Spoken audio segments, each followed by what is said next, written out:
Praise the Lord, my dear brothers and sisters, who are the children of Jesus Christ.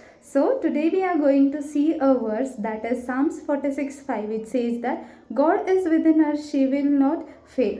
So ಅದೇನು ಹೇಳ್ತಂದ್ರೆ ದೇವರು ಅವಳ ಒಳಗೆ ಇದ್ದಾರೆ, ಅವಳು ಎಂದಿಗೂ ಸೋತು ಹೋಗುವುದಿಲ್ಲ ಅಂತ ಹೇಳಿ. So God says that, my dear sisters. So especially it's not like that this verse is for sisters only or not for boys. So ಅಂದರೆ ಈ ಒಂದು ವಾಕ್ಯ ಏನಿದೆ ಅಲ್ಲ ಸಹೋದರಿಯರೇ, ಈ ಒಂದು ವಾಕ್ಯ ಕೇವಲ ಸಹೋದರಿಯರಿಗಲ್ಲ, ಇದು ಸಹೋದರರಿಗೂ ಕೂಡ ಎಂಬುದಾಗಿ ಹೇಳ್ತಾರೆ. So whatever things you are doing or whatever work you are doing, just make sure that God is with you and you will never lost or you will not be left over.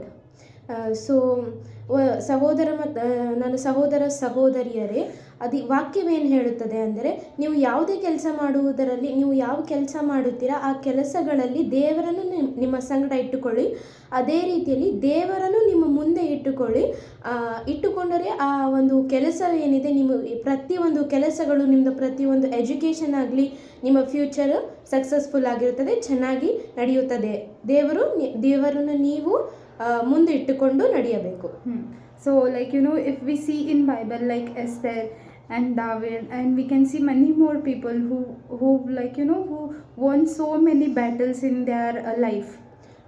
So ಬೈಬಲ್ನಲ್ಲಿ ನೀವು ನೋಡ್ಬೋದು, ರೂತಳು, ಎಸ್ತೇರಳು ಮತ್ತು ದಾವೀದರು, ಅವರು ಎಷ್ಟೊಂದು ಯುದ್ಧಗಳನ್ನು ದೇವರನ್ನು ಮುಂದೆ ಇಟ್ಟುಕೊಂಡು ಎಷ್ಟೊಂದು ಯುದ್ಧಗಳನ್ನು ಅವರು ಜಯಿಸಿದವರಾಗಿದ್ದಾರೆ. ಎಷ್ಟೊಂದು ಯುದ್ಧಗಳನ್ನು ಅವರು ಗೆದ್ದು ಬಂದವರು, ಹೋರಾಡಿ ಆ ಯುದ್ಧಗಳನ್ನು ಗೆದ್ದರು. ದೇವರನ್ನು ಅವರು ಮುಂದೆ ಇಟ್ಟುಕೊಂಡಿದ್ದರು, ಹಂಗಾಗಿ ಅವರು ತಮ್ಮ ಯುದ್ಧಗಳನ್ನು ಜಯಿಸಿ ಬಂದರು. So don't be worried or do not be depressed or something lost in your life. Just make sure that God is there in front of you and surrender all your life, all your works to him, and he will for sure successful your life.